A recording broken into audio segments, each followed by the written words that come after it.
नमस्ते। चलिए आज एक सफ़र पर चलते हैं। 6000 साल के इंसानी इतिहास का सफ़र, और इस पूरी कहानी को हम समझेंगे बस कुछ ही मिनटों में। देखिए, ये कहानी सिर्फ तारीखों या राजा महाराजाओं की नहीं है। ये उन चार बड़े आइडियाज़ की कहानी है जिन्होंने हमारी आज की दुनिया को बनाया है।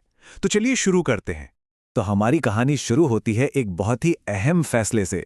एक ऐसा फैसला जिसने इंसान के जीने का तरीका ही बदल दिया। वो फैसला था एक जगह रुककर खेती करने का। ये सब शुरू हुआ मेसोपोटामिया की उपजाऊ जमीन पर, टिग्रिस और यूफ्रेट्स नदियों के बीच। यहीं पर लगभग 4000 ईसा पूर्व इंसानों ने पहली बार अनाज उगाना सीखा। और ये सिर्फ पेट भरने का तरीका नहीं था, ये एक तरह से एक जगह बसने की, एक स्थायी भविष्य की गारंटी थी। लेकिन इस बदलाव की एक कीमत भी थी। हाँ, एक तरफ तो खाने की कमी नहीं रही, उरुक जैसे शहर बसे जिनकी आबादी 50,000 तक पहुंच गई। पर दूसरी तरफ इंसानों का कद छोटा हो गया, और जो लोग कभी आज़ाद घूमते थे वो अब जमीन से बंध कर किसान बन गए। अच्छा, अब सोचिए, जब हजारों लोग एक साथ रहने लगते हैं तो एक नई प्रॉब्लम खड़ी हो जाती है। उन्हें एक साथ कैसे रखा जाए, अराजकता को कैसे रोका जाए। यहीं से जरूरत पड़ी समाज के लिए कुछ ब्लूप्रिंट्स बनाने की, यानी नियम और एक साझा विश्वास। और इसी का एक शानदार हल निकाला बेबीलोन के राजा हम्मुराबी ने। उन्होंने क्या किया? उन्होंने 282 कानून लिए और उन्हें एक बहुत बड़े पत्थर पर लिखवा दिया, ताकि वो सबके लिए हों, सबके सामने हों। इन कानूनों का आधार था बदला लेने वाला न्याय। जैसे कि उनका एक मशहूर कानून था, अगर कोई किसी की आंख फोड़ता है तो उसकी भी आंख फोड़ दी जाएगी। ये आंख के बदले आंख वाला सिद्धांत आज भी कहीं ना कहीं सुनाए दे ही जाता है ना? पर एक मिनट, ये न्याय सबके लिए बराबर बिल्कुल नहीं था। हम्मुराबी के कोड में साफ था कि आपकी सजा इस बात पर निर्भर करती है कि आपने किसका नुकसान किया है। एक अमीर आदमी की हड्डी तोड़ने की सजा थी कि आपकी भी हड्डी तोड़ी जाएगी, लेकिन अगर वही नुकसान किसी आम आदमी का हुआ तो बस जुर्माना, और गुलाम के मामले में तो और भी कम।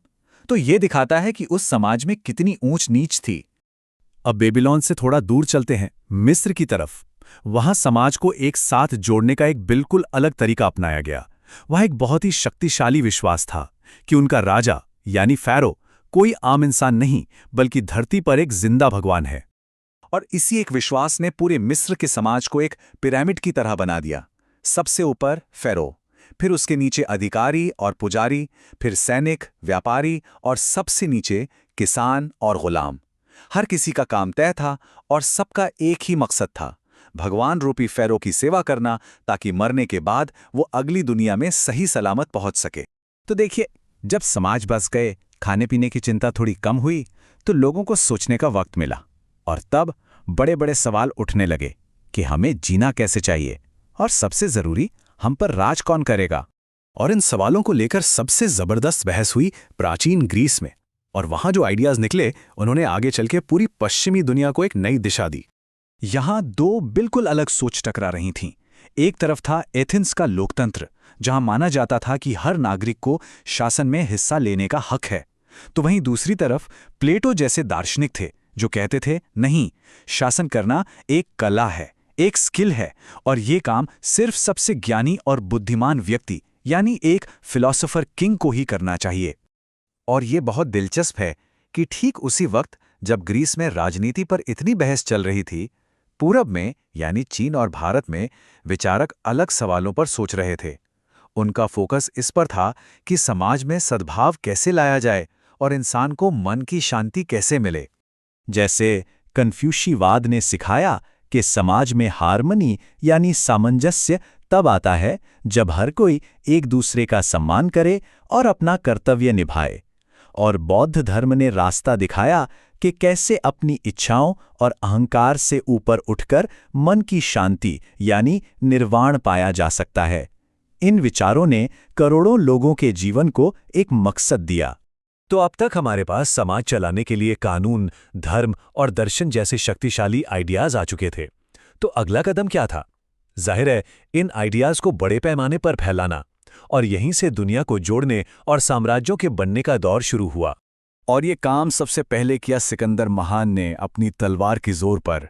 सोचिए, सिर्फ 10 साल में उसने उस वक्त के सबसे ताकतवर पर्शियन साम्राज्य को हरा दिया और ग्रीक कल्चर और विचारों को मिस्र से लेकर भारत तक फैला दिया। लेकिन किसी चीज को बड़े स्केल पर करने की कला अगर किसी ने सीखी तो वो थे रोमन्स। अपने चरम पर उनका साम्राज्य लगभग 50 लाख स्क्वायर किलोमीटर्स तक फैला हुआ था। ये इतना बड़ा था कि इसने पश्चिमी दुनिया का नक्शा ही बदल कर रख दिया। और ये सब मुमकिन हुआ शानदार इंफ्रास्ट्रक्चर की वजह से। रोमन्स ने सड़कें बनाई तो वहीं पूरब में हान राजवंश ने सिल्क रोड को जन्म दिया। ये दुनिया के पहले ग्लोबल नेटवर्क्स थे जिन्होंने रोम, पार्थिया और चीन जैसे 3 बड़े साम्राज्यों को आपस में जोड़ दिया था। मगर इतिहास हमें एक बात बार बार सिखाता है कि बड़े से बड़ा साम्राज्य भी हमेशा के लिए नहीं रहता, उनकी भी एक उम्र होती है। और ऐसा ही हुआ। रोमन साम्राज्य के साथ साल 476 एडी आते आते अंदरूनी कलह और बाहरी हमलों की वजह से पश्चिमी रोमन साम्राज्य बिखर गया। वो साम्राज्य जिसने सदियों तक दुनिया के एक बड़े हिस्से को एक साथ रखा था। लेकिन, और ये सबसे जरूरी बात है, साम्राज्य तो खत्म हो जाते हैं पर उनके आइडियाज, समाज के वो ब्लूप्रिंट्स, वो जिंदा रहते हैं। आज भी यूरोप के कानूनी सिस्टम की जड़ें रोमन कानून में हैं। ग्रीक फिलॉसफी ने ही यूरोप के पुनर्जागरण को जन्म दिया और पूरब के दर्शन आज भी अरबों लोगों की जिंदगी को दिशा दे रहे हैं। तो ये कहानी हमें यही दिखाती है कि साम्राज्य गिरते हैं लेकिन उनके आइडियाज की विरासत अगली पीढ़ी को मिलती है। तो सवाल ये उठता है कि आज हम सब मिलकर किन आइडियाज की नींव पर अपनी आने वाली दुनिया बना रहे हैं।